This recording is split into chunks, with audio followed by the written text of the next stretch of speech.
हरे कृष्णा माता जी। हरे कृष्णा, हरे कृष्णा। हरे कृष्णा माता जी। Welcome you all in the class. आज भगवत गीता के क्लास में आप सभी का बहुत बहुत स्वागत है। तो जैसा कि हम भगवत गीता कर रहे हैं, पहला श्लोक, तो पहला अध्याय कर रहे हैं, चैप्टर 1, श्लोका नंबर 31। हाँ जी। तो आज हम वहां से शुरू करते हैं, श्लोका नंबर 31 से, चैप्टर 1। तो पहले प्रेयर्स कर लेते हैं। ओम अज्ञानतिमिरान्धस्य ज्ञानांजन शलाकया चक्षुरुन्मीलितं येन तस्मै श्री गुरुवे नमः। श्री चैतन्यमनोभीष्टं स्थापितं येन भूतले स्वयं रूपकदां ददाति स्वपदान्तिकम्। हरे कृष्ण कृष्ण कृष्ण हरे हरे, हरे राम राम राम हरे हरे। भगवत गीता की जय, प्रभुपाद की जय, सभी गौर भक्त वृंद की जय, एकादशी महामहोत्सव की जय, गौर प्रेमानंदे हरि हरि। तो चैप्टर 1 जिसका नाम है कुरुक्षेत्र के युद्ध में सैन्य निरीक्षण, और श्लोका नंबर 31। श्रे अनुपश्यामि हत्वा स्वजनमाहवे, न कांक्षये विजये कृष्ण न च राज्यं सुखानि च।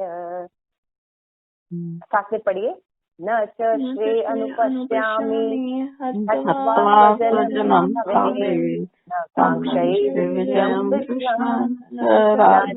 राज्यं सुखानि च। यमुना माता जी पढ़िए। हे कृष्ण, इस युद्ध में अपने ही स्वजनों का वध करने से ना तो मुझे कोई अच्छाई दिखती है और न मैं उससे किसी प्रकार की विजय, राज्य या सुख की इच्छा रखता हूँ। तात्पर्य यह जाने बिना कि मनुष्य का स्वार्थ विष्णु या कृष्ण में है, सारे बद्धजीव शारीरिक संबंधों के प्रति यह सोचकर आकर्षित होते हैं कि वह ऐसी परिस्थितियों में प्रसन्न रहेंगे। ऐसी देहात्म बुद्धि के कारण वह भौतिक सुख के कारणों को भी भूल जाते हैं। अर्जुन तो क्षत्रिय का नैतिक धर्म भी भूल गया था। कहा जाता है कि 2 प्रकार के मनुष्य परम शक्तिशाली तथा ज्वल्यमान सूर्य मंडल में प्रवेश करने के योग्य होते हैं। ये है, एक तो क्षत्रिय जो कृष्ण की आज्ञा से युद्ध में मरता है, तथा दूसरा सन्यासी जो आध्यात्मिक अनुशीलन में लगा रहता है। अर्जुन अपने शत्रुओं को भी मारने से विमुख हो रहा है। अपने संबंधियों की बात तो छोड़ दें, वह सोचता है कि स्वजनों को मारने से उसे जीवन में सुख नहीं मिल सकेगा, अतः वह लड़ने के लिए इच्छुक नहीं है। जिस प्रकार की भूख न लगने पर कोई भोजन बनाने को तैयार नहीं होता, उसने तो वन जाने का निश्चय कर लिया है, जहाँ वह एकांत में निराशापूर्ण जीवन काट सके। किंतु क्षत्रिय होने के नाते उसे अपने जीवन निर्वाह के लिए राज्य चाहिए, क्योंकि क्षत्रिय कोई अन्य कार्य नहीं कर सकता। किंतु अर्जुन के पास राज्य कहाँ है? उसके लिए तो राज्य प्राप्त करने का एकमात्र अवसर है कि अपने बंधु बांधवों से लड़कर अपने पिता के राज्य का उत्तराधिकारी प्राप्त करे, जिसे वह करना नहीं चाह रहा है। इसलिए वह अपने को जंगल में एकांतवास करके निराशा का एकांत जीवन बिताने की योग्य समझता है। तो आप लोग ने देखा कि इस वर्ष में बताया जा रहा है कि कृष्ण जो अर्जुन है वो सज्जनों का वध करने के लिए तैयार नहीं है ना। और वो कृष्ण को क्या कह रहे हैं कि आप जो है मुझे जो मतलब लगाने के लिए कह रहे हैं कि युद्ध करो, तुम्हें युद्ध करना चाहिए। तो युद्ध इसलिए किया जाता है कि उसमें सुख मिले, राज्य प्राप्ति हो, है ना, कुछ उसमें अच्छा दिखना चाहिए। लेकिन इस युद्ध में हम देख रहे हैं कि इसमें तो हमें कोई सुख ही नहीं मिल रहा है ना। श्रेय अनुपश्यामी, मुझे तो कोई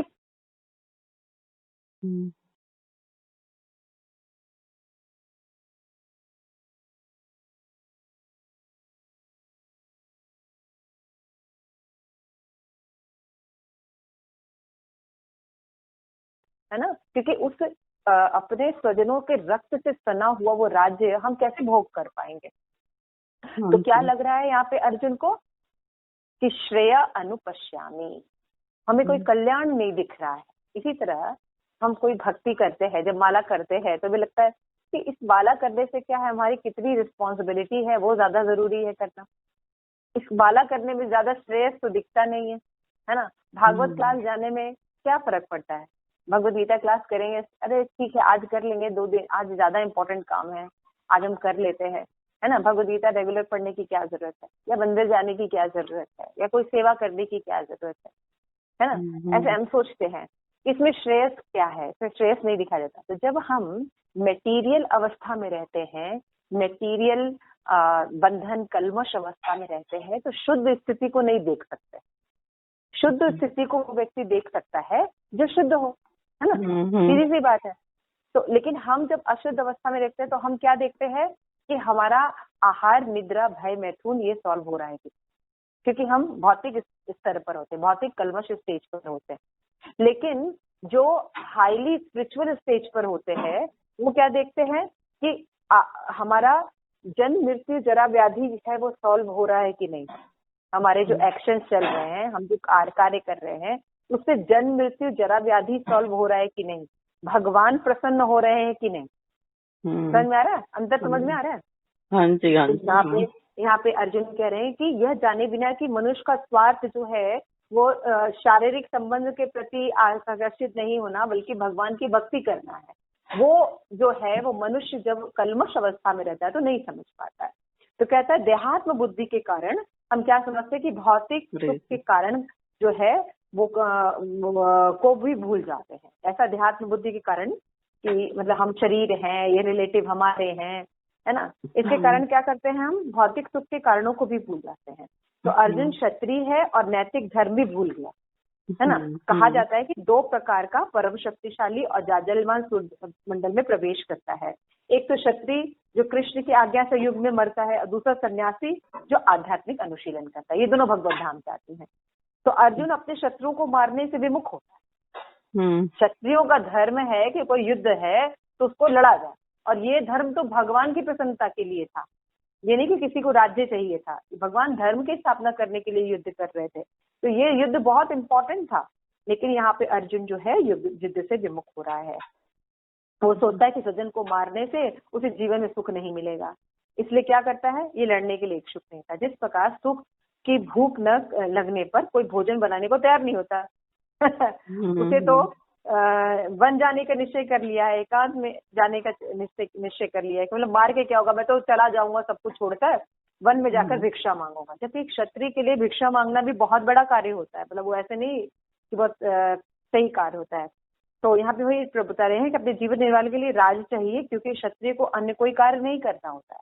क्षत्रिय अगर कोई होता है तो किसी के अंडर में नहीं रहता है, तो सीधे फिर भगवान के शेल्टर में जाता है ना। लेकिन अर्जुन के पास तो राज्य है नहीं, उसके लिए तो राज प्राप्त करना कि एकमात्र अवसर है कि वो बंधु बांधवों से लड़े और अपने अधिकार के लिए लड़े। इसलिए वो अपने को जंगल में एकांतवास करके निराशा का जीवन बिताने के योग्य समझता है। तो ये अर्जुन की थोड़ा सा अंदर उसके अंदर हम्बलनेस है। लेकिन हम्बलनेस जो है, अभी ये अगर हम किसी मटेरियल व्यक्ति के सामने ये बात अर्जुन की रखे तो कितना अप्रिशिएट करेगा। देखो अर्जुन जो है वो कितना ज्यादा करुणाशाली है ना। बंधु बांधवों से युद्ध नहीं करना चाहता है ना, और क्या चाहता है, मतलब जाके जंगल में कितना अप्रिशिएट किया जाएगा तो उसको जंगल में चला जाएगा और किसी को मर्डर नहीं करना चाहता, ऐसा बोला जाएगा ना। जो भौतिक जगत में हम अगर कर्मियों के बीच में ये सब बात करेंगे तो कहा जाता है कि जब हम ऐसी बात करते हैं तो इससे क्या पता चलता है कि भगवान को प्रसन्नता नहीं हो रही। उसके इस मॉरल साइंस से भगवान प्रसन्न नहीं हो रहे। तो हमारे जो मॉरल साइंस होते हैं, जो श्रील प्रभुपाद ने दूसरे अध्याय में बताया कि कोई व्यक्ति मान लीजिए समुद्र नदी में डूब रहा है और हम जाए उसको बचाने के लिए और उसका कपड़ा और कोट बचा के लेके आ जाए, तो लोग हमें अप्रिशिएट करेंगे? नहीं नहीं, हम कोट तो ले आए, उसका बहुत अच्छा कोट था, बड़ा महंगा वाला कोट था, हाँ, और उसका जो कपड़े थे वो बहुत अच्छे कंपनी के थे, बचा के ले आए। नहीं इसकी कोई वैल्यू नहीं। हाँ जी, आत्मा की वैल्यू है। तो हमें करुणा करना तो आता है, लेकिन हमें पता नहीं है जीवों को कि करुणा कहाँ करनी चाहिए। हम जनरली करुणा कहाँ करते हैं? शरीर पर करते हैं। हम ब्रॉडर एस्पेक्ट करुणा का नहीं देखते। ये ब्रॉडर एस्पेक्ट स्पिरिचुअल वर्ल्ड में, डिवोशनल सर्विस में ज्ञान लेने पर ही देखा जा सकता है। बहुत इंपॉर्टेंट वर्ड्स है।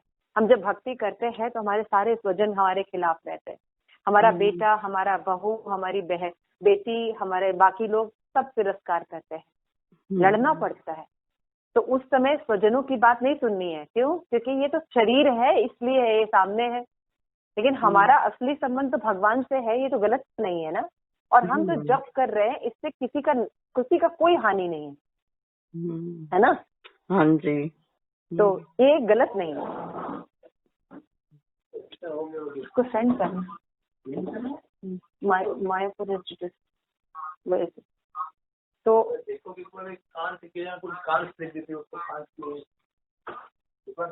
इस तरह से हम देखते हैं कि वो एकांतवास में जाना जाता है, जो अप्रिशिएटेबल नहीं। आगे चलते हैं। हरे कृष्ण, हरे कृष्ण। इसको स्टोर तो कर दो, कोई फायदा नहीं होगा तुम्हारा करने का, सारा खत्म हो जाएगा। हम रिकॉर्डिंग चल रही है, भेजना नहीं, उसको कहीं सेव कर दो। हरे कृष्णा, मेरी वॉइस आ रही है आपको? हाँ जी माता जी। ओह, आई एम सो सॉरी। तो इसमें हम आगे चलते, ये बात समझ में आ गई? इसमें कुछ पूछना है किसी को? नहीं माता जी। ठीक है, तो आगे चले। हाँ जी माता जी।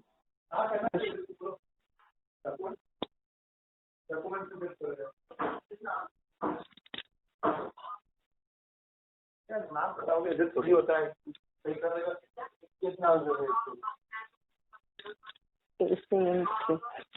ठीक है। किम वो राजेन गोविंद, किम अजेन गोविंद, किम भोग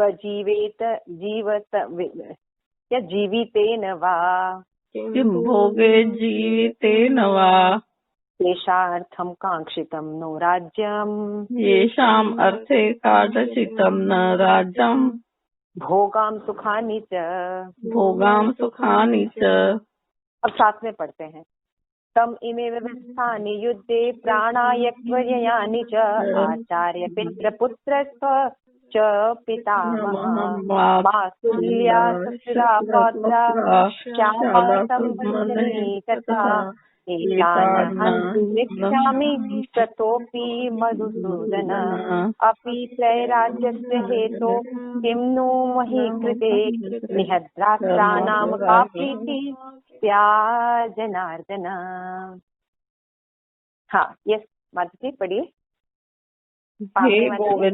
हे गोविंद, हमें राज्य सुख अथवा जीवन से क्या लाभ, क्योंकि जिन सारे लोगों के लिए हम उन्हें चाहते हैं वे ही इस युद्ध भूमि में खड़े हैं। हे मधुसूदन, जब गुरुजन, पितृगण, पुत्रगण, पितामह, मामा, ससुर, पौत्रगण, साले तथा अन्य सारे संबंधी अपना धन एवं प्राण देने के लिए तत्पर हैं और मेरे समक्ष खड़े हैं, तो फिर मैं इन सबको क्यों मारना चाहूंगा, भले ही वे मुझे क्यों न मार डालें। हे जीवों के पालक, मैं इन सबों से लड़ने को तैयार नहीं, भले ही बदले मुझे तीनों लोग क्यों न मिलते हूँ। इस पृथ्वी की बात ही छोड़ दे, भला धृतराष्ट्र के पुत्रों को मारकर हमें कौन सी प्रसन्नता मिलेगी। तात्पर्य, अर्जुन ने भगवान कृष्ण को गोविंद कहकर संबोधित किया, क्योंकि वे गौओं तथा इंद्रियों की समस्त प्रसन्नता के विषय है।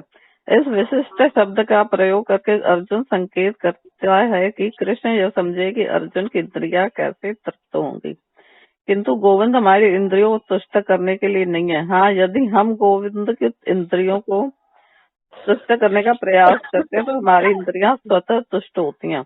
भौतिक दृष्टि से प्रत्येक व्यक्ति अपनी इंद्रियों को तुष्ट करना चाहता है और चाहता है कि ईश्वर उसके आज्ञा पालक की तरह काम करे, किंतु ईश्वर उनकी तृप्ति वहीं तक करते हैं जितने कि वे पात्र होते हैं, उस हद तक नहीं जितना वे चाहते हैं। किंतु जब कोई इसके विपरीत मार्ग ग्रहण करता है, अर्थात जब अपनी इंद्रियों की तृप्ति की चिंता न करके गोविंद की इंद्रियों की तुष्टि करने का प्रयास करता है, तो गोविंद की कृपा से जीव की सारी इच्छाएं पूर्ण हो जाती हैं।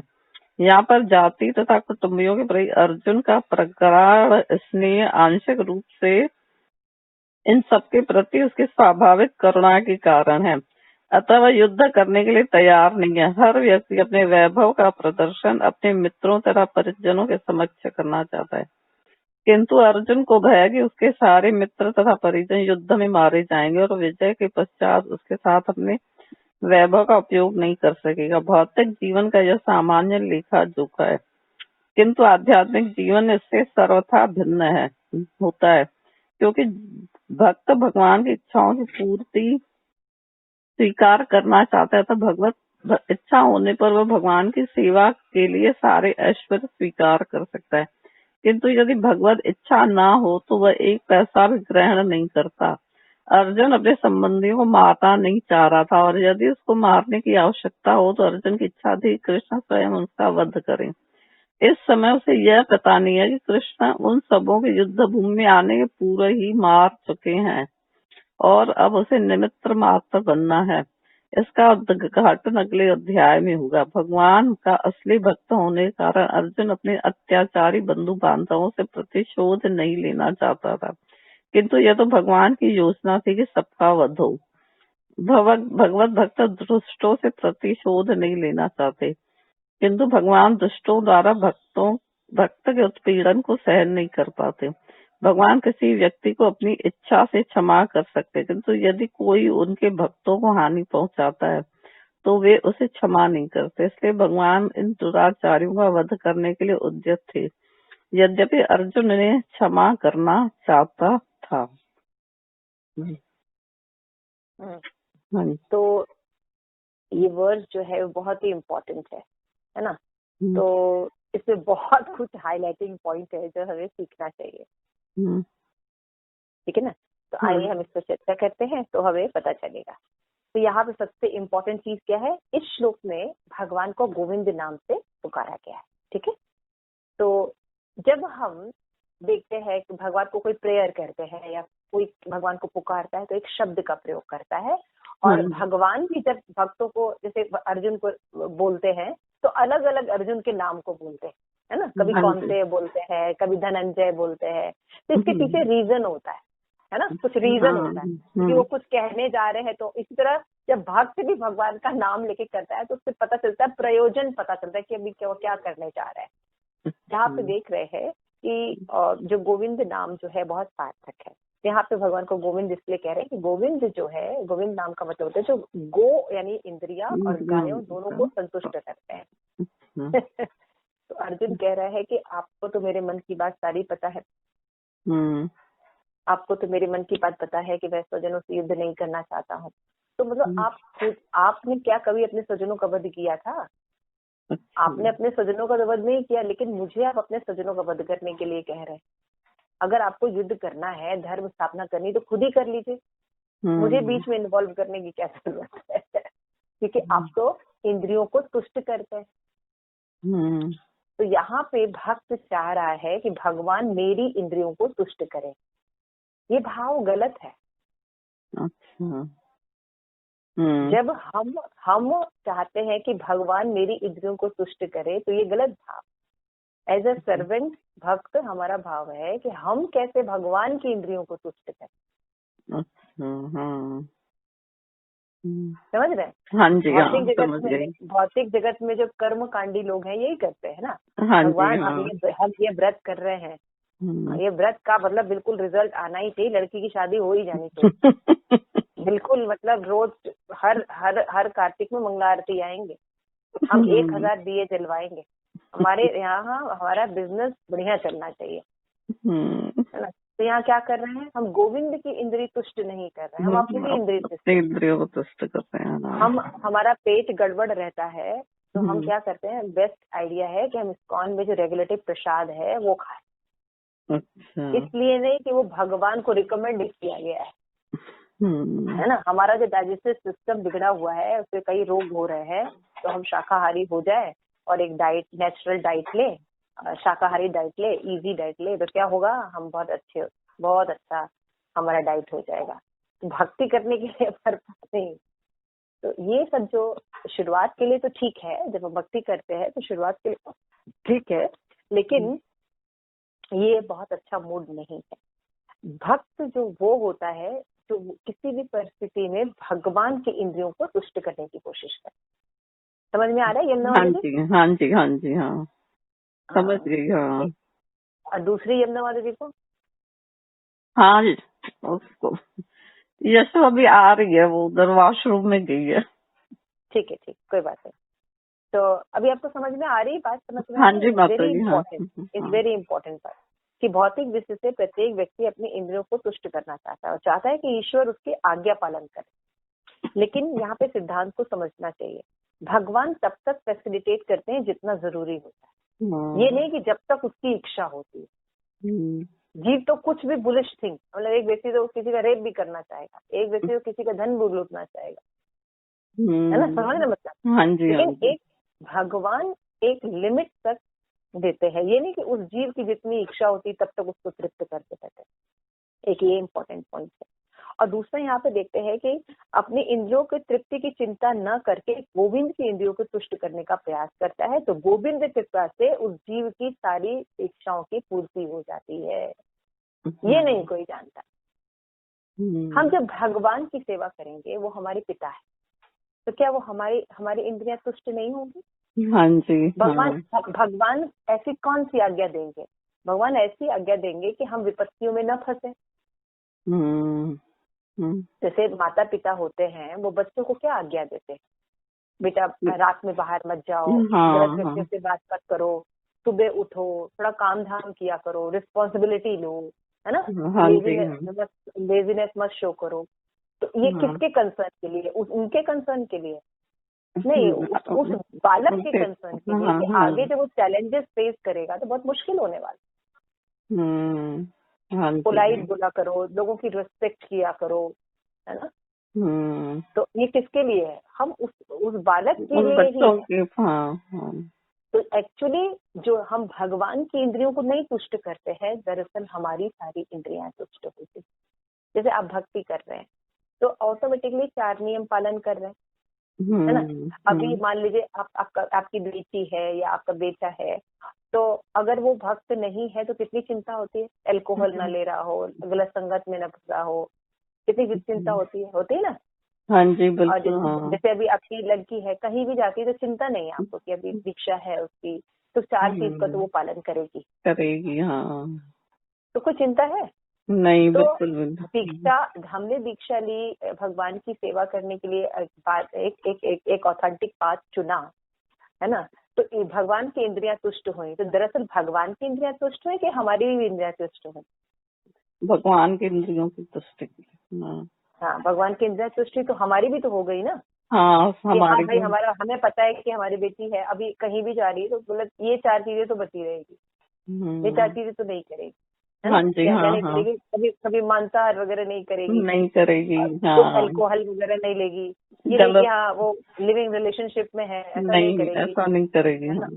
और कोई भी तरह का जुआ नहीं खेलेगी। तो ये 4 चीजें ही तो दुनिया में है, और क्या है क्या? और पाप है क्या? यही 4 चीजें पाप उत्पन्न करता है, सारे पापों की। और ये चारों चीजों से वो बच के रहेगा, तो हम्बल रहेगा, भगवान का डिवोटी रहेगा। तो क्या हो गया? हमें लगता है हम भगवान के अनुसार चल रहे हैं, इस्कॉन ने जो बातें बताई उसके हिसाब से चल रहे हैं, लेकिन एक्चुअल में हम अपने आप को ही तुष्ट होते हैं। तो भगवान को तुष्ट करता है, वो आपकी इंद्रियां अपने आप तुष्ट हो जाती है। ये बहुत इंपॉर्टेंट पॉइंट है। तो यहाँ पे जाति और कुटुंब के प्रति उसका बहुत स्नेह है अर्जुन का। एक्चुअली में अर्जुन का स्नेह नहीं है, ये हमें शिक्षा देने के लिए। हमारा स्नेह बहुत ज्यादा होता है अपने परिवार के प्रति, अपने परिवार के संबंधियों के प्रति, ऐसा होता है ना? और जो शरीर से रिलेटेड होते हैं, पास पड़ोसी, देश, राष्ट्र, जिनके प्रति भी हमारा लगाव होता है, वो बहुत प्रगाढ़ होता है ना? तो क्या करते हैं, इस प्रकार के कारण क्या करते हैं, हमारे जो पड़ोसी हैं, हमारे जो फ्रेंड सर्कल है, उसमें क्या कहते हैं, मान लीजिए हमारा कोई वैभव है, हमने नई कार खरीदी, तो हम दिखाते हैं ना अपने सबको, तभी तो अच्छा लगता है। अगर मान लीजिए कोई हो ही नहीं दिखाने के लिए, नया घर खरीदा हमने, लड़की की शादी की है, लड़के की शादी की है, कोई हो ही ना पार्टिसिपेट करने के लिए, आए ही ना, तो कैसा लगेगा आपको? अच्छा नहीं लगेगा ना। अच्छा नहीं लगेगा ना। तो यहाँ पे बहुत सुंदर बात लिखी है कि हर व्यक्ति अपने वैभव का प्रदर्शन अपने मित्रों में, परिजनों के समक्ष करता है। आज मैंने ये चीज प्राप्त किया, आज मुझे ये प्राइज मिला, आज मैंने ये अचीवमेंट की, है ना? आज हमारी नौकरी ऐसी चल रही है। तो जब वो वैभव प्रदर्शन करता है तो अच्छा लगता है। लेकिन अर्जुन को क्या लग रहा है, जब कोई रहेगा नहीं तो हमें राज्य मिलेगा नहीं मिलेगा, तो हम मतलब क्या करेंगे, है ना? तो किंतु आध्यात्मिक जीवन जो है, ये सब लेकिन जो परसेप्शन है, ये मटेरियल परसेप्शन है। आध्यात्मिक जो परसेप्शन होता है वो उससे भिन्न होता है। क्या भिन्न होता है कि जब हम भगवान की इच्छा पूर्ति करना चाहते हैं, तो भगवत इच्छा होने पर भगवान की सेवा के लिए जब भक्त होता है, वो ऐश्वर्य, अगर भगवान कहते हैं भैया ये सारे ऐश्वर्य है, इसको स्वीकार करो, तुम्हें बहुत अमीर बनाया, ठीक है, तुम अमीर बनो और लक्ष्मी का उपयोग भगवान की सेवा में करो। अभी बुक डिस्ट्रीब्यूशन आ रहा है भगवत गीता का, गीता जयंती है 25 तारीख को, एकादशी, नेक्स्ट एकादशी। तो हम लोगों को चाहिए कि हम जो भी है बुक डिस्ट्रीब्यूशन में शेयर देता चाहे प्रभु जी को मदद करें, एक पेटी या 2 पेटी स्पॉन्सर करें, है ना, ठीक है माता जी। भगवत गीता। हाँ और इस जी। बार भी भगवत गीता ले जाइए अपने, अगर हम डोर डोर नहीं जा सकते हैं, लेकिन अपने सोसाइटी, अपने बिल्डिंग के नीचे आकर एक छोटी सी मेज लगाकर थोड़े देर के लिए बुक डिस्ट्रीब्यूशन के लिए लगा सकते हैं ना। हाँ जी, हाँ जी, हाँ। 1-2 घंटा तो कर सकते हैं ये काम। बिल्कुल। तो ये काम करना चाहिए। तो मैं वही सोच रही थी कि आपको मैं बोलूंगी कि माता जी बुक्स, थोड़ी सी भगवत गीता और भी चीजें, बुक्स है, मंदिर से ले आते हैं और आप डिस्ट्रीब्यूट करिए वहाँ पे, रोज लगाइए जब भी आपको टाइम मिलता है। 1 घंटे 2 घंटे खड़े रहिए, शाम को, दोपहर में, जब भी आपको टाइम मिलता है। लोग धूप में आते हैं ना, 12 बजे धूप में आते हैं, तो 1 घंटे की 2 घंटे के भी लगा, आप प्रभु जी नीचे खड़े हो सकते हैं, टेबल लगा के थोड़ी बुक्स रख के, ऐसा कर सकते हैं। ठीक है माता जी। हाँ हाँ बिल्कुल। तो आप बुक्स यहाँ से ले जाइए। और जैसे आप लोग हर एक बार एक पैकेट का 4,500 रुपए है। तो हाँ, तो आप लोग हर बार जो स्पॉन्सर करते हैं 1 पैकेट 2 पैकेट, तो आप लोग देख लीजिए, उसको स्पॉन्सर कीजिए, क्योंकि ये दान जो है ये सबसे बड़ा दान होता है। तो इसलिए मैं अपने ग्रुप में भी 2 सेवाएं जरूर करने को सबको कहती हूँ। एक है बुक डिस्ट्रीब्यूशन यानी भगवत गीता, और दूसरा आपका ये जो कार्तिक में दीप जलाना। ये 2 चीजों के लिए मैं लोगों को बहुत कहती हूँ, क्योंकि इसका बहुत बेनिफिट होता है। तो आप लोग भी जरूर इसको करिए। तो इस तरह जो प्रभुपाद क्या कह रहे हैं कि अगर ऐश्वर्य है तो क्या करो, भगवान की सेवा में लगाओ। लेकिन अगर भगवान इच्छा नहीं करते, सब कुछ आपका छीन लिया, तो भी वो भगवान की सेवा में लगते हैं। ठीक है माता जी। हाँ हाँ। तो इसलिए हमें देखना चाहिए कि सब चीज भगवान, ये कितनी सिंपल चीज है लेकिन कितनी इंपॉर्टेंट चीज है। देखिए इसमें जनरली हम अपने स्नेहीजनों से, बंधनों से जुड़ते हैं, भगवान की भक्ति करना शुरू करते हैं, तो लोग हमको थोड़ा सा तिरस्कार करना शुरू करते हैं, थोड़ा फ्रेंड सर्कल कम हो जाता है ना। हमारे अपने भाई बहन जो होते हैं वो ज्यादा रिस्पेक्ट नहीं करते हैं, हम उनसे ज्यादा मिलते नहीं है। तो हम सोचते हैं कि मतलब क्या करना है, हमारे बंधु सबसे सब कुछ है। आप आज नहीं कल आपको सबको छोड़ना पड़ेगा, क्योंकि ये बंधु बांधव टेम्परेरी, फिर आपको बंधु बांधव मिलेंगे। अगर आप ऐसे ही रहेंगे तो फिर आपको बंधु बांधव मिलेंगे, है ना। तो अपने कर्म के अनुसार कभी कुत्ते का मिलेगा, कभी भैंस का शरीर मिलेगा, कभी चींटी का मिलेगा, कभी छिपकली का मिलेगा, कॉकरोच में घूमते रहेंगे और यही दुख सहते रहेंगे। तो हमें ये समझना होगा कि ये सब टेम्परेरी है। असली रिलेशन हमारा भगवान के साथ है, तो हम भी जुड़े और औरों को भी जोड़े। तो ऋषभ देव कहते हैं कि जननी न सश्चात, पितरो न सश्चात, माता न सश्चात। वो माता बनने के काबिल नहीं है, वो पिता बनने के काबिल नहीं है, वो लीडर बनने के काबिल नहीं है। हमारे परिजन जो लोग हैं वो परिजन बनने के काबिल नहीं है, जो हमें भगवान की भक्ति न सिखा सके, जो हमें जन्म मृत्यु के चक्र से बाहर न निकाल सके, तो उन्हें स्वजन नहीं कहना चाहिए। माता पिता को माता पिता नहीं कहना चाहिए अगर वो बच्चे को जन्म मृत्यु के चक्र से बाहर न निकाले, भगवान की भक्ति न सिखाए। सोचिए, ये कर्तव्य है, क्योंकि असली रक्षा तो भगवान ही करेंगे ना। तो खुद भी लगना चाहिए और औरों को लगाना चाहिए, और जितने कष्ट है सहन करना चाहिए, कभी भक्ति नहीं छोड़नी चाहिए। तो यहाँ पे बता इसका बताएगा कि भगवान का असली भक्त होने के कारण अर्जुन जो है वो क्या है, अत्याचारी बंधु बांधु है उसके, लेकिन फिर भी वो उनका वध नहीं करना चाहता, क्योंकि उसका स्वभाव कैसा है, अर्जुन का वैष्णव है ना। हाँ जी। इतना तो पूरा जीवन उन लोगों का, पांडवों का, बचपन से लेके अभी तक जो बात हो रही है युद्ध तक, मगर सिर्फ उनको छल कपट कहा गया है, और उन लोगों ने अपना आधा से अधिक जीवन तो वन में ही बिताया है, इतने क्वालिफाइड होकर भी, है ना। तो उन लोगों को भी वो क्या कह रहा, अच्छा वन में रहने पर भी उसकी वाइफ को, उनकी मदर को कितना टॉर्चर किया गया, ऐसा नहीं उनको छोड़ दिया गया। तो इतना दुख सहने पर भी, इतना सब कुछ होने पर भी, इतना अत्याचारी बंधु बांधव होने पर भी, क्योंकि अर्जुन वैष्णव है, वो मारने को तैयार नहीं। किंतु यहाँ पे बताया जा रहा है कि भगवान किसी व्यक्ति को अपनी इच्छा से क्षमा कर सकते हैं, किंतु यदि उनके भक्तों को कोई हानि पहुंचाता है तो क्षमा नहीं करते। इसलिए भगवान इन दुराचारियों का वध करने के लिए उद्यत है और अर्जुन उन्हें क्षमा करना चाहता है, क्योंकि भगवान यहाँ पे धर्म की स्थापना कर रहे हैं। एक हद तक तो बर्दाश्त करना ठीक है, लेकिन जब कोई बहुत ज्यादा अत्याचारी हो जाता है तो धर्म की स्थापना करना ही है। समझ में आ रहा है? हाँ जी, हाँ। तो भगवान डिसाइड कर रहे हैं कि अभी अत्याचार बहुत ज्यादा हो रहा है और धर्म को स्थापित करना है, तो हमें जो भगवान की इच्छा है उसका पालन करना चाहिए, न कि अपनी इच्छा को बीच में लाना चाहिए। तो लेकिन ये बहुत कहना बड़ा आसान होता है, लेकिन जब जीवन में ये परिस्थितियां पड़ती हैं तो ये बातें याद रखना मुश्किल होता है। तो जब हम पढ़ते हैं, करते हैं, भक्तों के बीच में रहते हैं, तो हमें हिम्मत मिलती है ना, कि भगवान की इच्छा के अनुसार हम चले, क्योंकि वो उस समय बहुत टफ होता है, इतना आसान नहीं होता। भगवान की जो इच्छाएं होती हैं वो इतनी आसान नहीं होती है ना, तो उस समय बहुत मुश्किल होता है। तो क्या करना चाहिए हमें? बल के लिए क्या करना चाहिए? हमें एसोसिएशन लेना चाहिए, जिससे कि हम उन भक्तों के बीच में रहकर हम भी भगवान की इच्छा के अनुसार रह सकें। तो इस श्लोक में हम देख रहे हैं कि जो अर्जुन है वो गोविंद नाम से भगवान को पुकार रहा है और कह रहा है कि ये राज्य, सुख और जीवन से क्या लाभ होगा जब सारे परिजन युद्ध भूमि में खड़े हैं, मेरे पितामह है, मामा है, ससुर है, पौत्र है, जितने लोग हैं धन एवं प्राण देने के लिए तत्पर हैं, मेरे समक्ष खड़े हैं, मैं इनको क्यों मारूं? और भला इनको मारने से क्या होगा?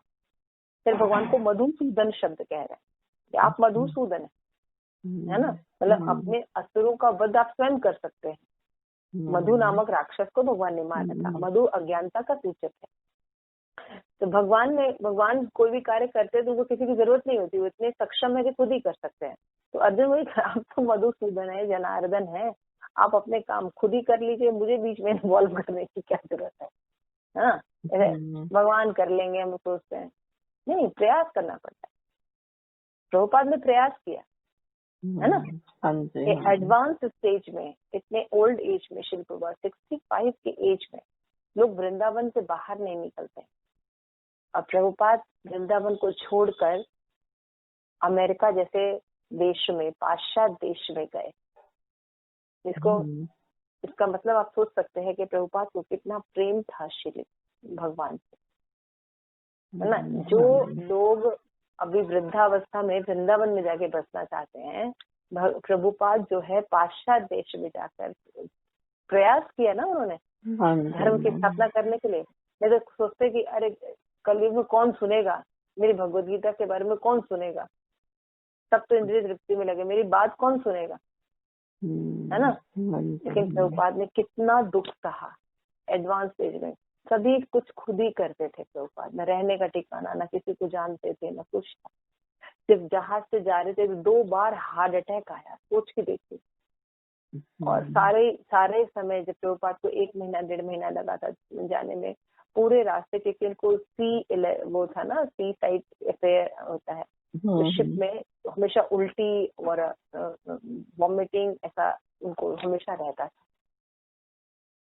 तो कितना बड़ा टॉर्चर आप सोच के देखिए ना, जैसे ट्रैवलिंग इतना इजी नहीं होता है ना। यहाँ से अगर थोड़ा दिल्ली जाना हो, बॉम्बे जाना हो, तो ही हमको थोड़ा सा दिक्कत होती है एडवांस एज में।